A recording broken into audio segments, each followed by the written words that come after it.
ជំរាបសួរពុកម៉ែបងប្អូនទាំងអស់គ្នាជាទីស្រឡាញ់និងជាទីរាប់អានបាទតម្រុយរបស់យើងថ្ងៃនេះគឺបានលាបបានជ័យទៀតហើយបាទម៉ោង4កន្លះនិងម៉ោង6កន្លះយើងទៅព្រៀងបន្តតម្រុយការពីសំមិញទាំងអស់គ្នាបាទសូមពុកម៉ែបងប្អូនទាំងអស់គ្នាជួយចុច like subscribe បើនៅចាក៏ដឹងឲ្យអត់មានមិនអ្នកមួយផងបាទតែតម្រុយការពីសំមិញអត់មានអូសរ៉ូអូកៅបាទយើងឃើញថាយើងចូលអូសរ៉ូបាទអូសរ៉ូក៏ចូលអូកៅក៏ចូលហើយស៊ីមកក្របទេបាទតែមានស្រោម8ស្រោម9មកស្រោម3បាទឲ្យកៅគុតមកកៅ1ចូលខ្ទង់ប៉ោហោនិងប៉ោសេបាទចូលពីខ្ទង់ហេពុកម៉ែបងប្អូនហ្នឹងហើយក្របធំមិនមានចូលទេ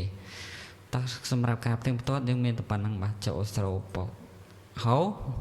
នឹងអូចូលអូកៅប៉ោហោនិងអូស្រោប៉ោសេបានពីខ្ទង់ដែរហេតោះ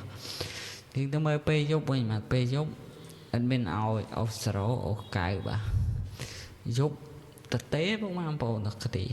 អត់មានចូលទេបាទយប់តទេមកបាទដល់ស៊ីមកក្របបាទក្របធំស៊ីមកក្របទេបាទក្របធំស្ដាយបងប្អូនទាំងគ្នាតែពុកម៉ែបងប្អូនណាមិនទាន់បាន like ក៏ដូចជា subscribe ទេសូម like subscribe ឲ្យលោកគ្រូម្នាក់មួយផងបាទក៏អត់មានអ្នកមួយបាទដើម្បីទៅបាននៅតម្រុយល្អពិសេសប្រចាំថ្ងៃតែយើងទៅមើលតម្រុយទី28ខែ4ឆ្នាំ2026បាទតែជូនបើឲ្យពុកម៉ែបងប្អូនហេជួបតែសំណាងល្អតោះគ្នាបាទពុកម៉ែបងប្អូនទាំងគ្នាតោះ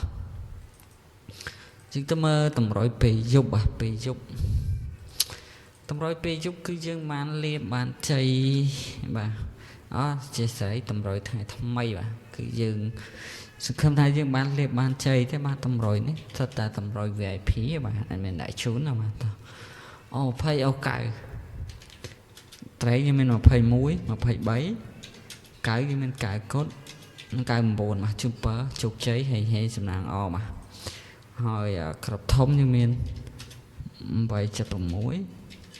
032គុណបាទជូនបើជោគជ័យហេសំណាងអរគុណបាយបាយ